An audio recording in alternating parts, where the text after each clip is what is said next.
Los delitos informáticos son aquellas conductas ilícitas que se realizan mediante el uso de las tecnologías de la información y la comunicación.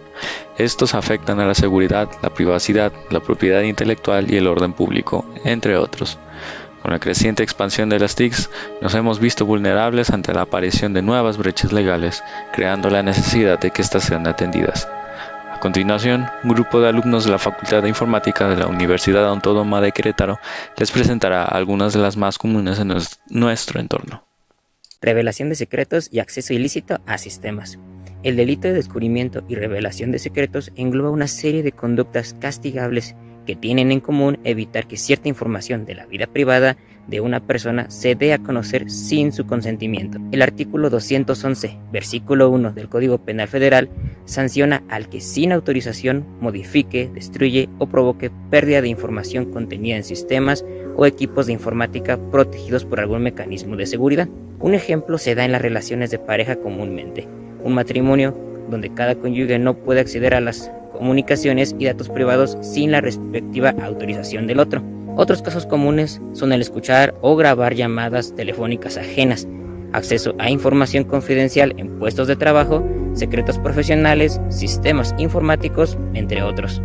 Como usuarios, la mejor forma de protegernos a estos casos en nuestros equipos electrónicos es procurar actualizar nuestras contraseñas en nuestros equipos con relativa constancia, a la vez de cierta discreción a la hora de compartir información en nuestro entorno.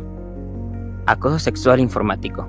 El acoso sexual a través de medios digitales, también conocido como grooming, principalmente se suele dar por medio de las redes sociales, correos electrónicos o juegos en línea. 1 de cada 5 personas conectadas a Internet en México ha padecido de acoso cibernético, según el INEGI. De ahí que el Código Penal es una necesidad que se actualice, ya que por primera vez en la historia considera que el acoso cibernético como delito. Las formas más usuales en las que el acoso cibernético se presenta son a través de la mensajería instantánea, correo electrónico, mensajes de texto, a través de teléfonos celulares, redes sociales, chats, blogs y juegos de internet. Otras formas en las que puede presentarse es a través de insultos electrónicos, el hostigamiento, la denigración, la suplantación, el sonsacamiento, la ciberpersecución o el happy slapping, en la cual se realiza una agresión física que se graba por algún medio digital para después ser publicado y a través de Facebook, redes sociales, etc. Algunos consejos que se recomienda en estos casos, por ejemplo, son cambiar las configuraciones de privacidad para limitar a aquellos que pueden ponerse en contacto con nosotros o ver nuestra información en línea, mantener nuestros datos personales privados, acudir con un adulto sobre las acciones que debemos realizar y reportar cualquier caso que consideremos necesario. En el país existe la política cibernética de la Comisión Nacional de Seguridad, la cual nos responde al número 088 las 24 horas del día. Delitos en materia de derechos de autor. El derecho de autor es el reconocimiento que el Estado otorga a todo creador de obras literarias, artísticas, científicas o pedagógicas, dándole el derecho de decidir sobre su divulgación o reproducción. Aprovecharse y despojar de manera consciente el trabajo de alguien más es considerado un delito realmente grave. Dentro del Código Penal Federal se menciona que esta clase de delito puede llegar a ser penado con hasta 6 meses a 10 años de prisión. Claro ejemplo de este tipo de situaciones son aquellos casos donde un medio audiovisual es distribuido de manera ilegal, ya sea a través de internet, por medios de sitios web especializados o de manera física. También podemos imaginar el caso donde algún tercero se adjudica el reconocimiento por alguna obra, proyecto o escrito en el cual no haya participado de ninguna manera. Siempre se invita a denunciar este tipo de delitos a través de la línea telefónica 01800 0085 400 o al correo atención@pgr.gov.mx. Es importante que ese tipo de delitos siempre sean denunciados para proteger la integridad de los autores. Falsificación de títulos. Se refiere a la acción de crear, alterar o utilizar documentos falsos con el propósito de obtener un beneficio indebido o causar un perjuicio a otros. En México, el Código Penal Federal establece sanciones para este delito. Por ejemplo, El artículo 240 del Código Penal Federal de México establece que cometer el delito de falsificación de títulos al portador y documento de crédito público conlleva una pena de 4 a 10 años de prisión y una multa de 250 a 3,000 pesos. Un ejemplo del delito de falsificación de títulos podría ser cuando una persona modifica de manera fraudulenta un título universitario para cambiar la institución, la carrera o las calificaciones. Por ejemplo, si alguien obtuvo un diploma en contabilidad de una universidad y luego falsifica el documento para que parezca que se graduó de medicina de otra institución, estaría cometiendo el delito de falsificación de títulos. Pero, ¿qué medidas puedo tomar las instituciones para evitar la falsificación de títulos? 1. Verificación de autenticidad. Siempre hay que verificar la autenticidad de los títulos académicos, solicitando documentación oficial directamente a la institución educativa. Número 2. Contacto con la institución. Comunícate con la institución educativa directamente para confirmar la validez del título. Utiliza información de contacto oficial, no solo la proporcionada por el individuo. Número 3. Consulta de registros públicos. Algunos países tienen registros públicos de títulos universitarios.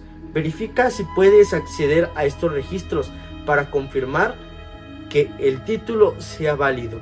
De esta manera, llevando a cabo estas 3 acciones, podremos evitar que alguna persona pueda llegar a engañar a una institución para obtener un puesto o obtener un beneficio. El delito de engaño telefónico, también conocido como fraude telefónico, generalmente implica el uso de la comunicación telefónica con la intención de cometer algún acto fraudulento. Esto puede incluir la suplantación de identidad, estafas financieras o cualquier acción destinada a engañar a la víctima con el fin de obtener algo de valor. En México, el delito de engaño telefónico, particularmente la extorsión telefónica, es un problema creciente.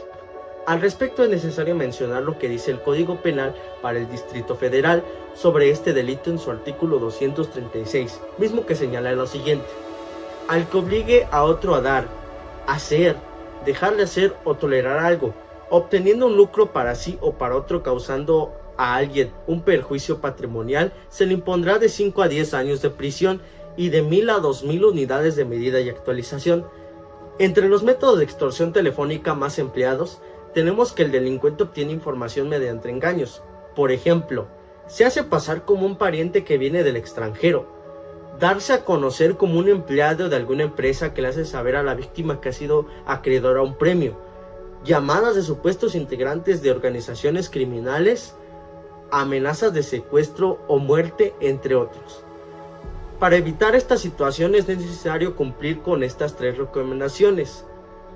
Tener precaución al contestar números desconocidos. No dar información personal o de la familia a personas desconocidas. Y por último, mantener comunicación constante con la familia. Ahora seguiremos con el delito de manipulación de medios de identificación, el cual consiste en que un sujeto altere o manipule un sistema de identificación, puede ser electrónico, electromagnético o de cualquier otro tipo de índole, incluso llegando a la duplicación, expedición o falsificación de documentos. Esto bajo la premisa de poder adoptar la identidad de otra persona, adquirir bienes, servicios o incluso la disposición de efectivo, de tal manera que va a arrojar uno o más resultados falsos. Igual de la mano tenemos el delito de usurpación de identidad, el cual es de una manera más directa adquirir la identidad de otra persona, de tal manera que puede ocasionar un daño físico, patrimonial o incluso de cualquier otro tipo de bien. En el caso de este, si es ejecutado por una persona física, tendrá una pena de 2 a 8 años de prisión, más aparte una multa de 400 días de salario mínimo.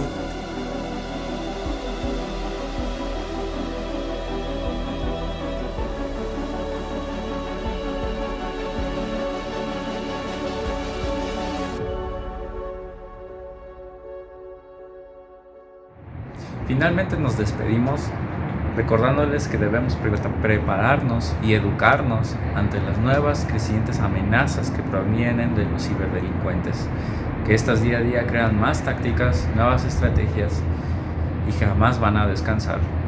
Les deseamos un excelente día.